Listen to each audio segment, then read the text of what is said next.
Creative talk show में आपका स्वागत है। नमस्कार। और हमारे साथ हैं आज मिस्टर रोहित बजाज। नमस्कार। इनके कुछ सवाल होंगे और हम इनके सवाल का जवाब देंगे। तो रोहित जी, आपका सवाल क्या है आज का? आनंद जी, इस धरती पे हर इंसान अपनी मातृभाषा पे गर्व करता है। बिल्कुल बिल्कुल सही कह रहे हो। आज हम ये मानते हैं कि हिंदी जो है विज्ञान के लिए सबसे बड़ी देन है। मैं उनके विज्ञान की देन नहीं है, हिंदी एक वैज्ञानिक तरीका है बोलने का, विज्ञान की देन नहीं है। हर चीज उसके बारे में मुझे जानकारी दीजिए। बिल्कुल बिल्कुल। इससे पहले भी आपके सीट पे मिस्टर भानु प्रताप जी बैठे थे, उन्होंने सेम सवाल किया था, पर उस दिन का टॉपिक अलग था, आपका टॉपिक अलग है। तो हिंदी के बारे में आपको बता देता हूं कि हिंदी जो है एक वैज्ञानिक भाषा है। ठीक है। जब हम इसे बोलते हैं तो हम जो शब्द बोलते हैं या कोई व्यंजन जो बोलते हैं तो एक वैज्ञानिक तरीका, जैसे स्वर है तो स्वर हम कहां से निकलता है? वो हमारे गले से निकलता है। जब हम बाकी चीजें क ख ग अंग च छ या बोलते हैं, जो व्यंजन है वो हमारे मुख से निकलता है। बराबर है। ठीक है। तो जैसे हम क ख ग घ अंग बोलते हैं तो इसे कहते हैं कंठव्य। क्यों? क्योंकि ये कंठ से निकलता है। क ख ग घ अंग। तो कहां से आवाज निकल रहा है? गले से निकल रहा है।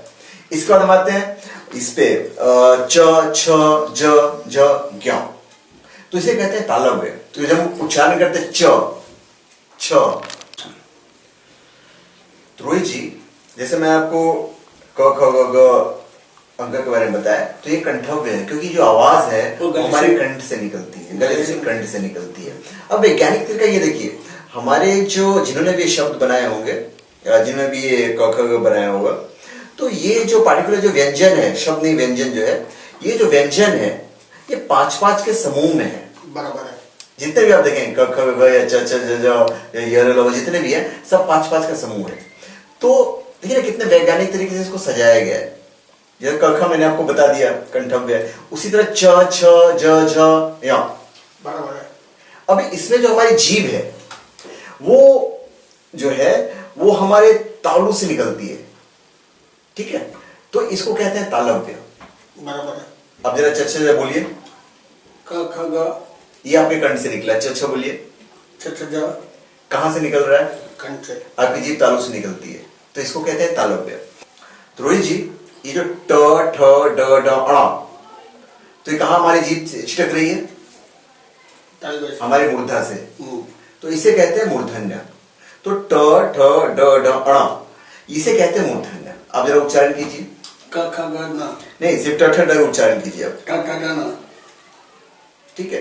तो ट ठ जो आप बोल रहे हैं, तो आपका जो जीभ है वो आपके मूर्धन्य से लग रहा है, इसे इसलिए मूर्धन्य कहते हैं। फिर है त थ द ध न। अभी जब हम त थ द ध न जब बोलते हैं तो हमारा जो जीभ है कहां टकराता है? हमारे दांतों से टकराता है, तो इसे कहते हैं दंतव्य। आप जरा त थ द उच्चारण कीजिए और देखिए आपका जीभ कहां पे टकरा रहा है। उच्चारण कीजिए। त थ द न। हाँ, तो आपका जो जीभ है कहां टकरा रहा है? दांत पे। दांत पे। तो इसलिए इसे कहते हैं दंतव्य। उसके बाद है प फ ब भ म। तो ये जो हमारा जीभ है कहां पे आ रहा है? हमारे ओठ पे। जो आवाज निकल रही है कहां से निकल रही है? ओठ से। ओठों से निकल रही है, तो इसे कहते हैं ओष्ठ्य। अब जरा उच्चारण कीजिए। प फ ब म बोलिए। प प ब म। हाँ, तो ये कहां से आप बोल रहे हैं? ओठों से निकल रहा है। तो हमारी जो भाषा है, गर्व करने का हमको पूरा हक है। हर इंसान को है। हमें भी है। हमारा इसलिए है खास करके क्योंकि इसे वैज्ञानिक तरीके से बनाया गया है। तो आपको बिल्कुल अपनी भाषा पे गर्व करनी चाहिए। तो मैंने आपको ये बताया कि किस तरह से वैज्ञानिक तरीके से हमारे व्यंजन को बनाया गया है। आनंद जी, अभी तक जो आपने बोला मैं माना, लेकिन वैज्ञानिकता किधर है? बिल्कुल बिल्कुल, आपने सही सवाल किया है कि वैज्ञानिकता क्या है। देखिए, जब मैं आपको बता रहा था तो उसी में आपके सवालों का जवाब छिपा हुआ है। मैंने आपको क्या बोला कि स्वर हमारे गले से निकलता है। जितनी भी चीजें, जो भी हम स्वर या व्यंजन बोल रहे हैं, सब कंठ से लेके हमारे ओठों तक सीमित है। हमारे कंठ और ओठों के बीच में क्या है?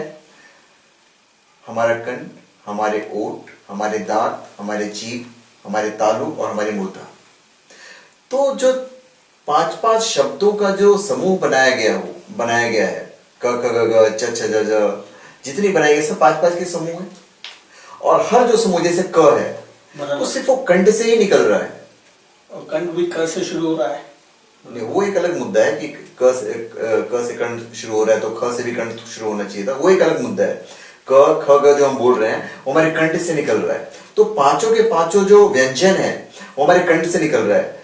तो आप इसमें देखिए ना, इसकी वैज्ञानिकता को आप देखिए, आप जैसे च, छ, ज, तो ये हमारे तालव्य कहा जाता है, तो हमारे तालु से हमारी जीभ चिपक रहा है, उसके बाद ये हमारे व्यंजन निकल रहे हैं। तो पांचों का जो समूह है, 5-5 व्यंजनों का, वो 5-5 का ही समूह है, यही तो इसकी वैज्ञानिकता है। अब एक सवाल ये कर सकते हैं कि भाई इंग्लिश में भी तो इस तरह की चीजें हैं, वहां भी तो ABCD, पर वहां एक वैज्ञानिक तरीका नहीं बनाया हुआ है।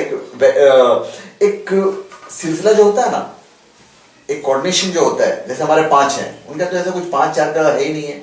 आप जब शब्दों के ऊपर जाएंगे तो उनकी जो शब्दावली है, जो डिक्शनरी है, बहुत सीमित शब्द हैं, कुछ 5-7 हजार शब्द हैं उनके पास, हमारे पास तो लाखों शब्द हैं।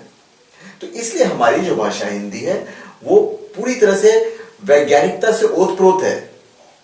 अब भी आप चीज को समझे रोहित जी, हम जब बात करते हैं तो गले से नीचे से आवाज तो आती नहीं है और ओठों से आगे से भी आवाज नहीं निकलती है। हिंदी की सबसे बड़ी जो खासियत वो ये है कि जो शब्दों का जो समूह है वो इन्हीं पांचों से निकलती है कहीं ना कहीं से। जैसे हम कुछ भी बोलते हैं तो हमारी जो जीभ है वो हमारे या तो तालु से टकराएगी, या तो मूर्धा से टकराएगी, नहीं तो ओठों से निकलेगी। तो सबसे बड़ी हमारी हिंदी की खासियत वो है कि जो शब्द, जितने भी हम अक्षरों का निर्माण कर ले, जितने भी शब्दों का निर्माण कर लें, वो सारे के सारे किसी न किसी समूह के अंदर ही आएगा। सबसे बड़ी खासियत हमारी ये है हमारी हिंदी भाषा की। तो धन्यवाद, आपका हमारे चैनल पे स्वागत है, और आप हमारे चैनल पे सब्सक्राइब करें और अपने कमेंट दीजिए। Thank you.